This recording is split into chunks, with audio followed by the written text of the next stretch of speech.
Poštovani gledatelji, srdačan vam pozdrav. Danas ugošćujemo jednu njemačku sociologinju. Njezino ime je Gabriela Kuby.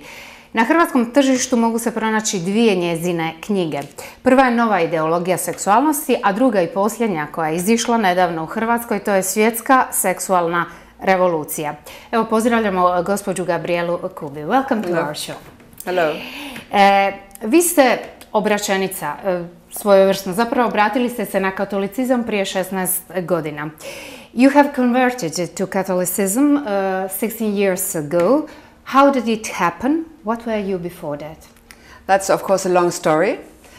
The beginning is that I was baptized with 8 years and it was my own wish. And then I more or less lost faith. I got into the student movement of 68. And then in 73 I had two experiences with God. I knew God existed and I searched for God for over 20 years on paths of esoterics and psychology. And all this led into a big crisis.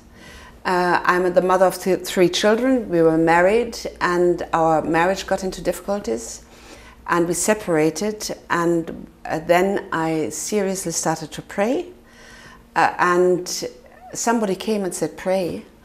And I prayed, and at the end of this prayer, I knew I would become a Catholic. That was at a time when I, from my personal mind, rejected the Catholic faith and the Catholic Church. And all of a sudden it was clear I would become a Catholic. So that was the story of God with me. And why exactly did you decide to be a Catholic? What is so attractive? There wasn't a decision. There wasn't a decision. It was just there. It was just clear. You know, I prayed this novena, and I mean, if you convert, I converted from zeitgeist, from everything people believe in our society, and it wasn't, you can't decide about a faith. Something happens, and God calls you in a certain way, and it was just clear. Mm-hmm. It wasn't a decision with your mind. It just came, I think it came, it was a grace. Mm-hmm. Yeah. But can you explain someone else why Catholicism? Now I can, of course, yeah. Why? I was a searcher for God for over 20 years because I had experienced God exists, and I've been searching and searching and searching for God in a serious way, yeah. And I found the path, the open path to God in the Catholic Church with the Eucharist. That is the main center of my spirituality. I experienced the closeness of God in the Eucharist. And you have you have the sacraments, you have confession, you have something where you can go and say, here are my sins and they're taken away. I mean, amazing, yeah. And it's so rich, it's a treasure house of 2,000 years where you can find what you need. Mm-hmm. Yeah. You've had several meetings with Pope Benedict. You gave him your books. What did he say about your books? Well, I had a first meeting in 2002. I was invited at some conference, and he was there. He was cardinal then, and I was invited to that dinner. And there were dinner speeches, and I suddenly had something I wanted to say, and my heart started pounding, you know. And well, I dared to get up and say something, and I said, I'm a member of the student revolution, and we destroyed authority. And I'm very happy that I'm now in the church and I can love the authorities of my church. I meant him and John Paul II, who was the Pope then. And I said, I just have one worry, who will be the next Pope? And he said, don't worry, we have many good men in the church. So a few years later, he was the Pope. And there was correspondence with him before he was a Pope, from his side also. And then I had the opportunity last year at the general audience in Rome at 31st of September. I was allowed to give him my book. And my new book, this Global Sexual Revolution. And I was very surprised. You walk up to him and he looked at me and he said, we haven't seen each other for a long time. I mean, I was just totally amazed that he would say that. And then he said, where are you now? And I said, I'm still in the village so-and-so, which is, he knows that because he comes from that place in Bavaria. Yeah, he knows all the area. And then I gave him the book and I said, I try to say the truth as long as it is possible. And he said, yes, this is difficult. Thank God that you speak and write.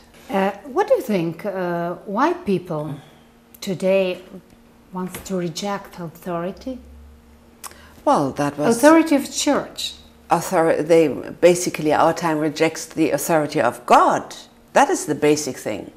We reject God. We say we do everything ourselves. We even choose our sex. Yeah, that is gender theory, which we will speak about. We reject God, and then of course we reject the church, and then we reject all authorities. The student movement of '68 was deliberately going against any kind of authority. And of course we reject the authority of parents, any kind of authority. But we need authority as human beings. We need to look somewhere, a good authority, not a suppressing authority. We need good authority of people who go before us and who have something to give to us. Mm-hmm. And now we are going on our topic today. Can you explain the term sexual revolution, when it began? Who are the initiators of that revolution? Well, it depends how long you want to go back. In my book, I have a chapter and I start with the French Revolution and I show how step by step by step by step by step we come to where we are now. So it's a long process, but a very decisive event was the '68 student revolution in the Western countries. The countries under communist oppression was in a way saved from this. And when I see what is happening now, they try to catch up as fast as they can. Yeah?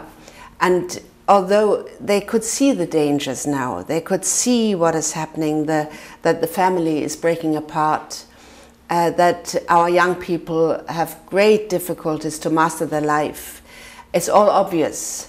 And yet, my book was published in Poland last week. It will be published in Hungary and in Slovakia in a few months.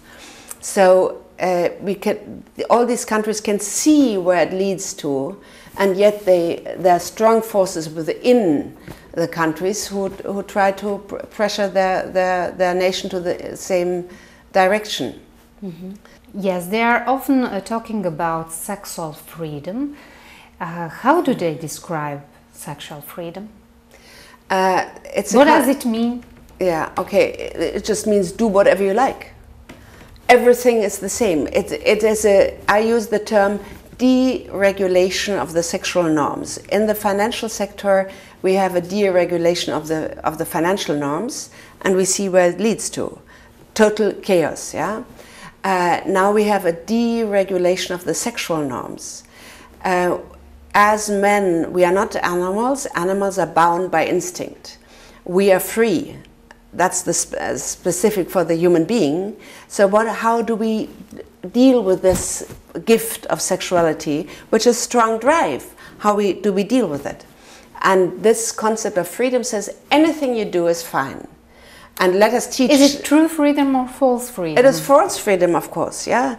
As human beings, we need to have a connection to truth and a connection to responsibility to make the right use of our freedom. Otherwise, freedom becomes destructive. Yeah. Mm-hmm. Every revolution has its own theory or ideology. What is the theory of the sexual revolution? Is this theory scientific? Those are two questions. Is it gender theory? Well, genderism is a new term. And we had the sexual revolution of '68. They just said, do anything you like, it's fine. Yeah. And have sex with children, have open sex before children, that was '68.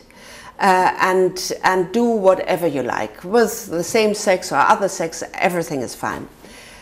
So '68 just said, do whatever you like.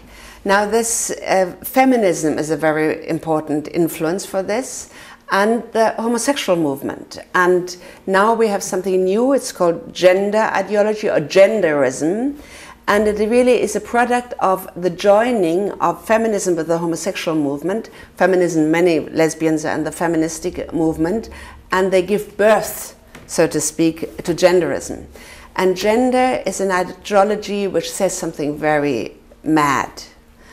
It says there are not two sexes, which actually everybody knows, whether you are a woman or whether you are a man, there are many sexes.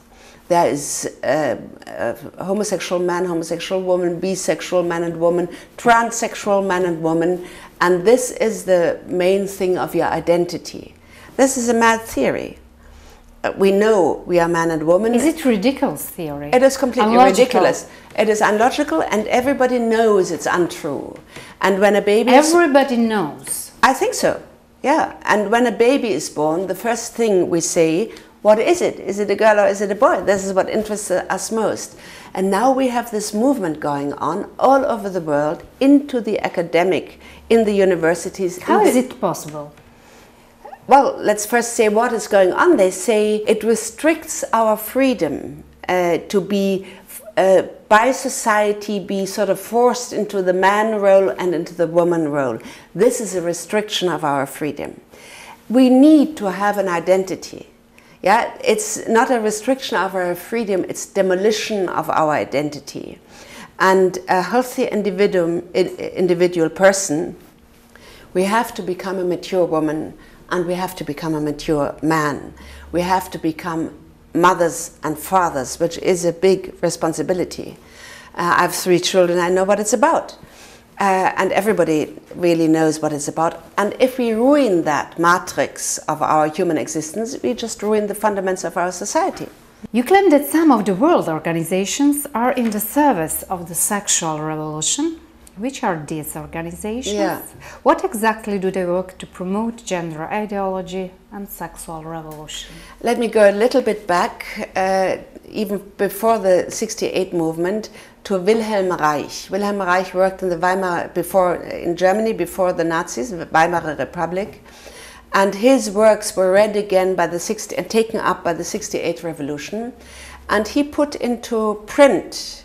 He says, if you want to destroy the bourgeois family, he was a communist, and the church and the relationship to God, you have to sexualize children. That was an opposition movement. He died in prison. Now, and '68 was an opposition movement. Now this very same policy is happening and being forced on the world by the United Nations, by the European Union. Croatia will enter the European Union and you will be under that pressure.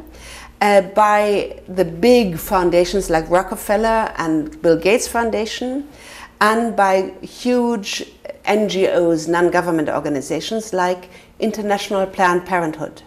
They have their branch in about 180 countries, and are the biggest abortion undertaker on this planet. Yeah, so it is strange that a movement which was an opposition movement is now the mainstream of these international organizations and the huge network pressing it into every country on this earth. And what exactly do they work? How do they do it? Well, they work for abortion. It's all, the language is being changed. What is abortion is now called reproductive health services. They use terms which hide what is behind it. Yeah, this word reproductive health means abortion. They fight for the fundamental right of abortion, which is just so terrible. If you think the fundamental rights were formulated in 1948 after the war, the people of this earth wanted to say a human person has dignity and you cannot destroy it. And now they fight for abortion as a fundamental right, to kill the baby in the womb of a woman as a fundamental right. You know, this is just shows where we are at. Mm-hmm. This is an important thing. Very important is the sexualization of children. Mm-hmm. This is promoting sexual education in public school, I suppose. That's it. That's it. And obligatory. You force children to go into this, and you take away the authority of the parents, who really have the right, the fundamental right, as it is in that 48 declaration, of educating their children, because normally they love their children. Yeah, they can do it better than state authorities. All totalitarian regimes want to get hold of the young, of the youth. You know this here, and we know it from Nazis, you know it from communism, and now this is happening with genderism, the same thing, and they sexualize children from the very beginning. It is very dangerous. Indeed, it's extremely dangerous, because a sexualized child, or even sex within the family, which they work for bringing down the incest taboo, yeah, destroys a family. It destroys the childhood of the child. The childhood is defined by a realm where it's kept free of sexuality. Children are curious, of course, yeah, but they need to have a realm where they can learn and play and have an innocent life, which is hardly possible with the media in our time. Yeah. How people are starting to believe in some ideas of sexual revolution, like you choose your own gender, you are not born and determined as man or as woman by birth, every type of sexual relationships and behaviors are equally good, there is no abnormal sexual behavior.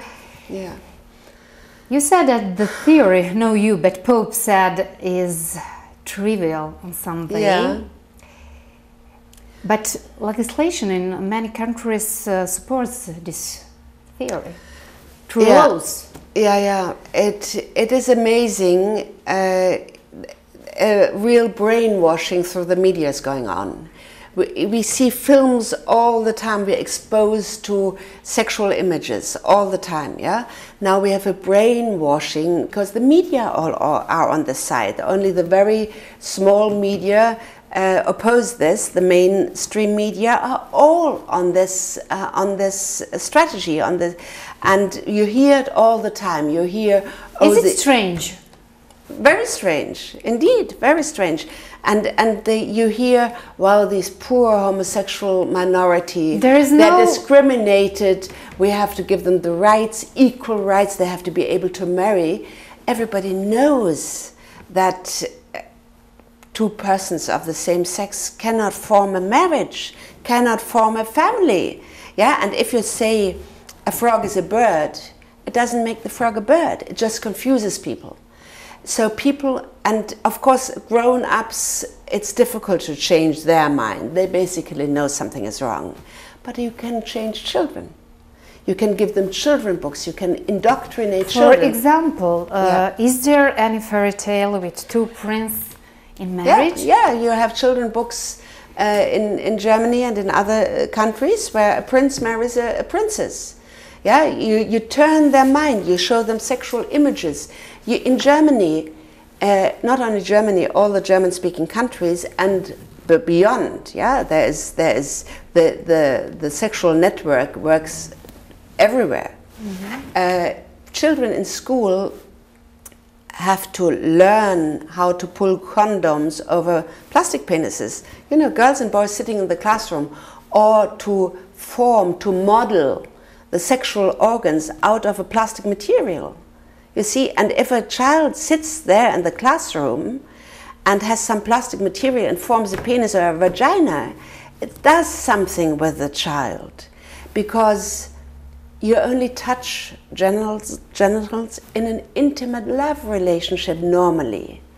And here you have a classroom where children are taught to do this. So they have, these activists have very clever methods to actually change a child, yeah? And they will change the future of society. Well, the future depends on our children, of course. Will they be able to form families? Will they be able to take responsibility as mother and father? Will they be able? We need to be educated for this. It's not easy to be parents, yeah? It is not easy to take responsibility and be good parents. So they go to the very root. Pope Benedict calls this an anthropological revolution. Who is man? Who are we as man? What is this? Are we called for love? How do we use our power of sexuality to express love and to be open for life? This is what sexuality is about. And if we change this and say sexuality is just a matter of of satisfying our lust, we change the whole creation. Yeah? Yes. You claim that the ultimate goal of the gay parade, for example, is not getting rights to same-sex marriage and adoption of children, but the destruction of the traditional family and marriage. Why do you think so? We now have a battle in all countries of Europe, not only Europe, in America also. The battle is at a hot stage, to say that a same-sex couple has exactly the same rights as a heterosexual couple. I already said that if you call a frog a bird, it's not going to be a bird. A marriage is defined as the bond, the lifelong bond, if possible, of a man and a woman open for life. That is marriage. And all scientific research shows that children want their biological parents to stay together. We all know, every person knows this in their heart.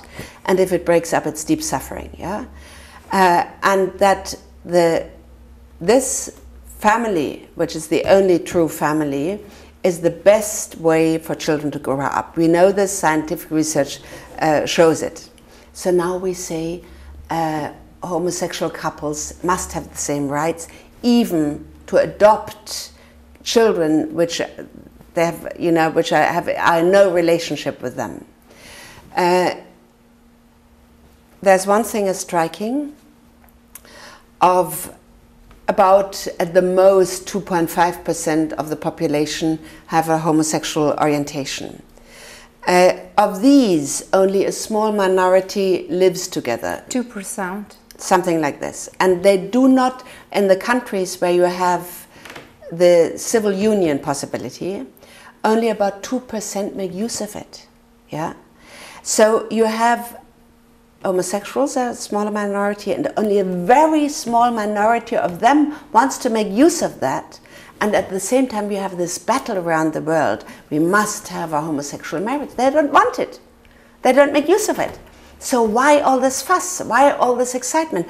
Why do we change our laws? Why do we change? Because the family is to be destroyed. Yeah? Because they want to destroy the family. Who really wants to destroy family? Yeah. First of all, how is it destroyed? We must have to live family, to live marriage, to live man and woman, father and mother, is not easy.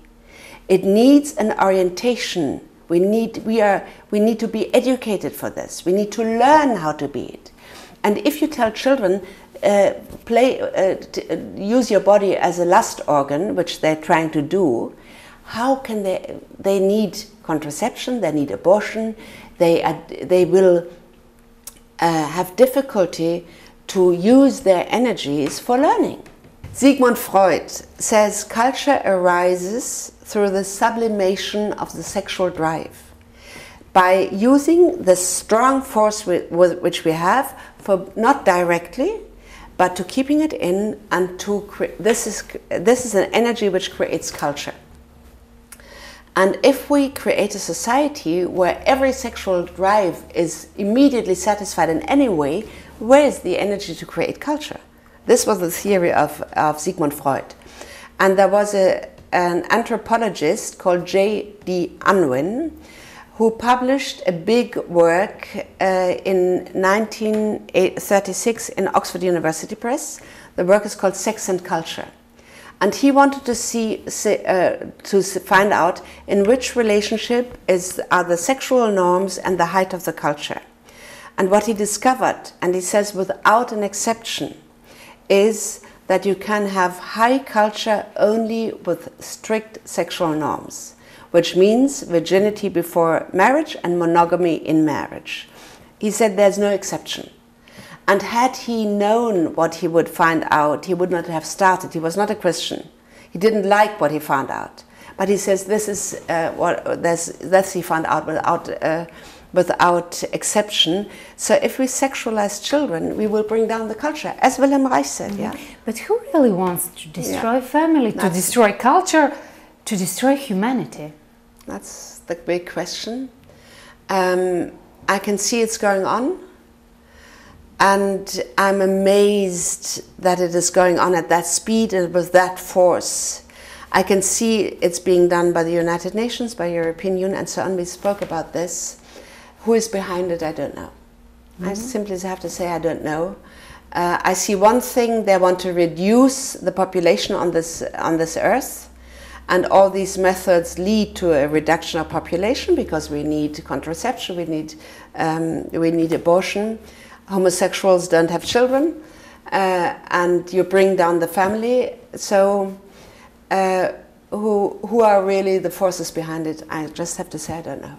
What can happen with parents who do not want sex education inspired by gender theory for their children? For example, in European Union. Yes. What can happen? What can happen? Well, it's different in different countries. One of the countries which is on the front of this is Great Britain. They have laws, equality laws and hate speech laws.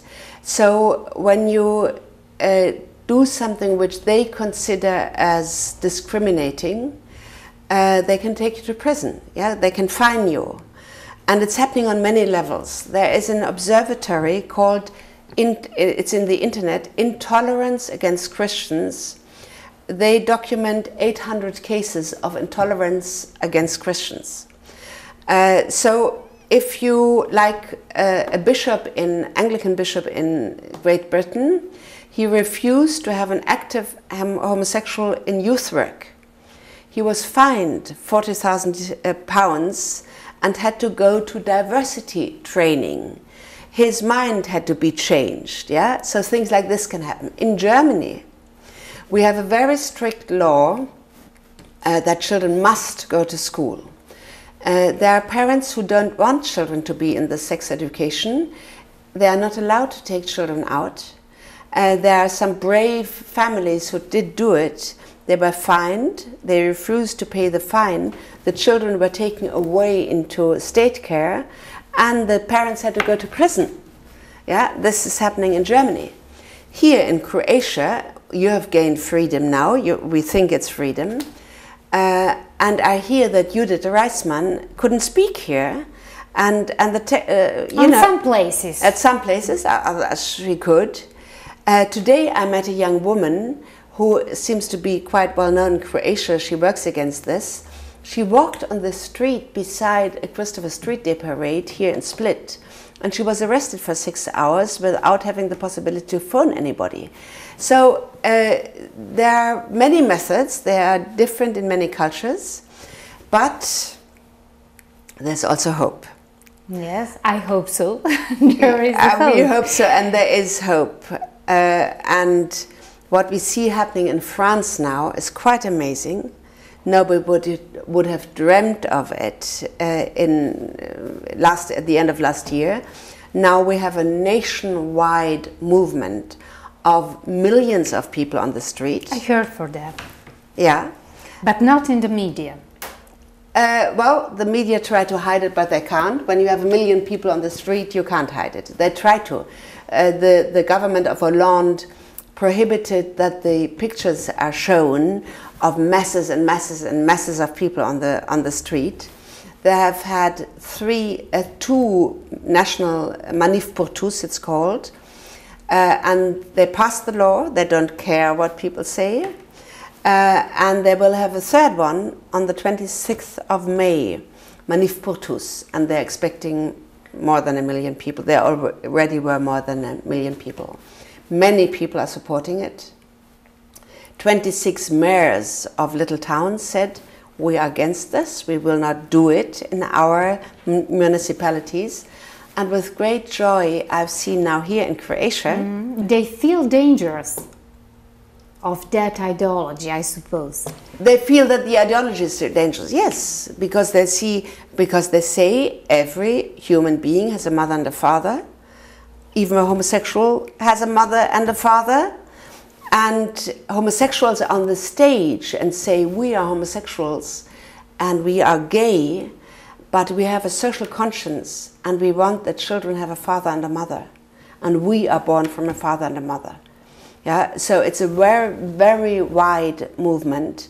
And with great joy, I see that this is happening now. You're beginning to build up for a referendum in Croatia, and you're using the same symbols. You're using the same colors, pink and blue, which we know what it means, yeah. Are we losing, in the name of the sexual freedom, our real freedom? Yes, indeed. Are we at the beginning of new totalitarian system? Well, what is freedom? If we are governed by our sex drive and have to do what our sex drive wants us to do, where's our freedom? We have to master, we have to become masters of our drives. If we are not, we slide into addiction. An addicted person, and there are many sex addicted people, there are many pornography addicted people, there are many young people who are addicted to pornography. Where's the freedom? Freedom for a human being means that we have to master, that we have to become mature and strong and be governed by our will and our reason and the good we have in our heart. And that means to master our drives. Yeah. I haven't answered the first question completely. Is there a new totalitarianism? May I come back to that? Yeah, and I think exactly this is happening. Totalitarianism has always comes in a new cloth, so to speak, a new mantle. And we know totalitarianism with boots and, you know, what Hitler looked like, what Stalin looked like. Now it even says, I'm freedom. It says, I'm freedom, I'm tolerance, I'm non-discrimination.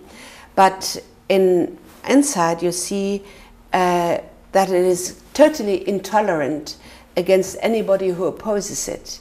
I hear that here in Croatia, the people who are collecting signatures for the referendum were attacked and their stand was put on fire. Yeah? So where's the tolerance? The tolerance it's only used, but there is no true tolerance. As Christians, we have less and less possibilities to raise our voice, to speak in the media, to be in charge of our children, to have influence on the laws. There is no tolerance. It's getting tighter and tighter and tighter. What are the consequences of the sexual education inspired by the sexual revolution in Western countries? Has it achieved results? Are there still a typical male and female occupation? Are people happier, healthier? It changes our culture. If we destroy the family, we will have a completely different culture than we had. I'm here in Split and I see this wonderful culture which has come from Greece, from the Romans, the Christians. Today I was in the cathedral and you see it all in one building. Yeah, what Europe is built on. And the family and marriage are the moral foundation, the social foundation of this culture. And if we destroy the behavior, the morals which make family possible, we destroy the culture. But in Western countries, is there any good results of this type of sexual education? Well, I don't see any good results. What is the condition of our young people? In Germany, are they happier, healthier? In Germany, 20% of the children come into the kindergarten with psychological disorders. 30% of young people in puberty have psychological disorders. So are they happy? Look at their faces. They plug their ears so they don't get in touch with this world. Are they happy? We see that the school system is going down and down. In Germany, I know the statistical numbers, 10 to 15% leave school without being able to write and read and do arithmetic properly, and they don't get jobs because they are not able to do the jobs. And rate of abortion? Yes, is it higher? The rate of abortion, in Germany, they say 1,000 children are killed on every working day. And the official numbers are 120,000, but everybody knows there's a dark number to it, and the reality is something over 200,000 children every year. This happens and the insurance pays for it. Yeah, this happens in a historical, epochal situation of all our countries in Europe, Croatia, Poland, Germany, all countries, with a birth rate which is so low that within one generation the population decreases a whole third. Yeah. So if we go on like this, in 100 years there will be nothing left of a Croatian population. In Germany, the social systems will break down because we do not have enough young people. They're simply not born. They are aborted and used with contraceptives against them. Yeah. So we have serious problems which every politician knows. Mm-hmm. Yeah. And what is about gender theory? Is there any results? For example, are there still typical male and female occupations in some country? Well, of course, there have, as we know. There is an interesting thing going on in Norway. Norway was one of the avant-garde gender countries. The Scandinavian countries, they tried to equalize men and women for several decades. And there is a comedian who is known everywhere in Norway. When he goes on the street, people know him. Harald Eyer is his name. And he said, isn't that strange? We have 2 or 3 decades of trying to make men and women equal, and still among the nurses... Strong sexual education, I suppose. Yes, very much so, yes. And still we have only 10% men nurses, and if you look at engineering, still we have only 10% women in engineering. He said, this is strange, so it's not working. And he went out and went to gender scientists and said, what are you doing, what's your work about? And he went to serious scientists and put it on TV. You can all watch it on the internet. And the result was that these gender scientists really appeared pretty, I mean, people laughed about them. Yeah, you could see they were ideologized and had nothing to do with science. The result was that the Norwegian government scrapped all the financial resources for gender research because they don't want to waste their money. Yeah? Mm-hmm. So unexpected things like this can happen, and we should just work for the good cause. And the good cause is healthy young people, happy young people, families. The families make us happy. Family breakdown makes everybody very unhappy, and the future of our societies. Mm-hmm. Do we need sexual counter-revolution, and how to implement counter-revolution? Well, what we have to do? What do you have to do? Well, I'm writing my books to open people's minds for it.